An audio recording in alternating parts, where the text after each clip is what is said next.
This is Rostra, the St. Theodore Guerin Junior Classical League podcast, where we bring the lessons of classical study into the light for the benefit of all.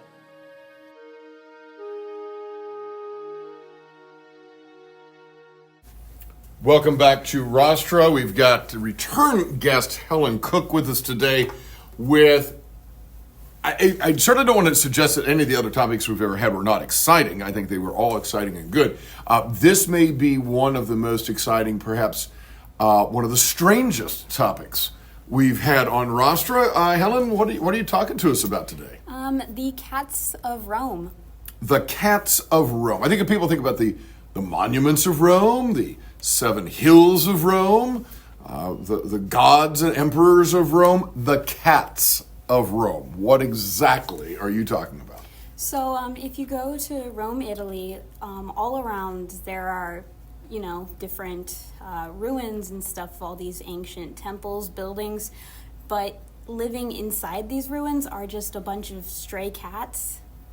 Stray cats. Stray cats. Anybody who's been to Rome knows this. You run across the famous cats of Rome. They're all over the place, as you said. So first of all, how do you know this? Is this just from research or because you have experienced the cats directly? I went to Rome over Christmas break, and I got to see some of the cats. And you got to see the cats yourself. Yes. So first of all, for those who have not experienced the cats of Rome, what are we talking about here? Are we talking like one of the plagues of Egypt, like with Moses and all the frogs and all that kind of stuff? I mean, how many stray cats are we talking about? Like all over the place, do you think? I know that in Torre, Argentina, the main cat sanctuary, the most famous one, there are about 150 to 200 cats just living there. Okay. But that's Argentina. Torre, Argentina, that's the theater where... Okay, you're talking about... Oh, I'm sorry, I misunderstood what you were saying. Yeah. I misunderstood what you were saying. So just there alone, okay. Now, I will say it's been years since I've been to Rome, but I do remember the cats. Do we have any idea why?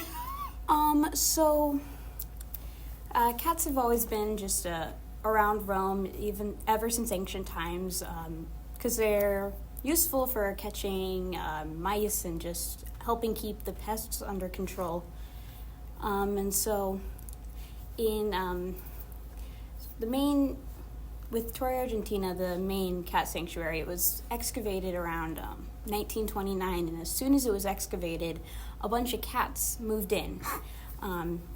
Just because it was a safe place, a lot of places to hide, sneak around, not a lot of people there. There you go. And I think anybody who has cats or even a cat as a pet, they like little places, right? I mean, under the sofa, behind the bookcase, under the bed, these kinds of things. And certainly when you've got architectural ruins, that's just a cat's playground. That's just absolute delight there. Is there any effort that you're aware of, and I'm really asking this question because I'm not sure if I've read something about this or not. Is there any effort on the part of the city of Rome to do anything about the cats, like to either try to limit them or kind of corral them into certain areas? So what's been going on in Rome is hold on, I'm trying to figure out how to word this. So the government is requiring free vet care for all the cats to get spayed, neutered, all that jazz and stuff. But essentially, if the cats want to live at the ruins, the cats are allowed to live at the ruins. You can't force them to live elsewhere. Gotcha. So trying to do some things for them, but obviously let them have their space.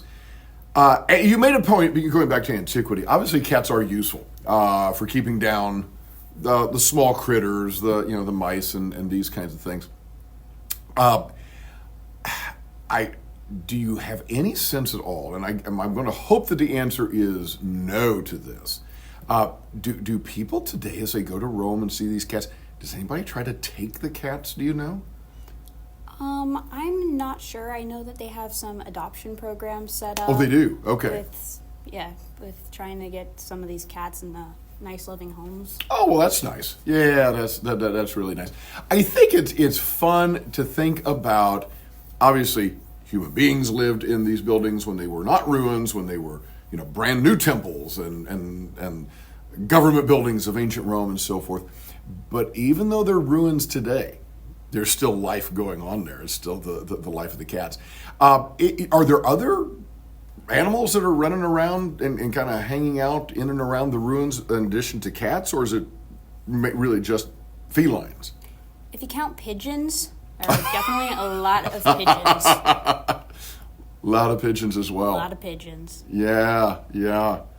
Well, you may not know, people listening to this, you may not have known that about Rome, but certainly it is one of the fun things, I think, for tourists is you're looking at the Colosseum, you're looking at the Arch of Titus, you're looking at the Roman Forum, you're seeing all these classical sites.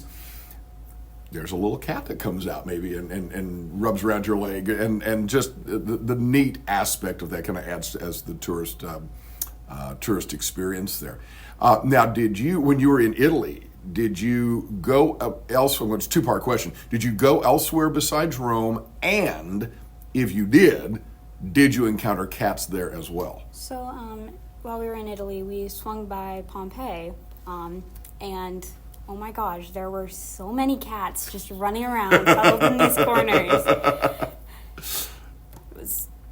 They were adorable. Adorable cats in Pompeii. And so again, you've got the ruins and just really great spaces for animals to hang out in. So very, very cool. Well, thank you for bringing that topic. Just anything else you want to make sure that people know about the cats of Rome? Well, just a random thing that I loved. So if you go to the Colosseum, they have the ruins of the Colosseum, but the security there is very much similar to what you would find at an American football stadium with all the gates and all the entrances, metal gates. But as you're walking around, in one of the gates in the corner, there's a tiny little cat door for the cats to come in. A special door just for the cats. And they have little cat houses set up off to the side somewhere for the little cats who like to live in the Colosseum. I love it. That is absolutely fantastic. Well, this is an absolutely delightful episode, Helen. Thank you so much for bringing this one to us. Thank you for listening to Rostra. You may check out all our episodes on Spotify and follow us on social media at GuerinJCL.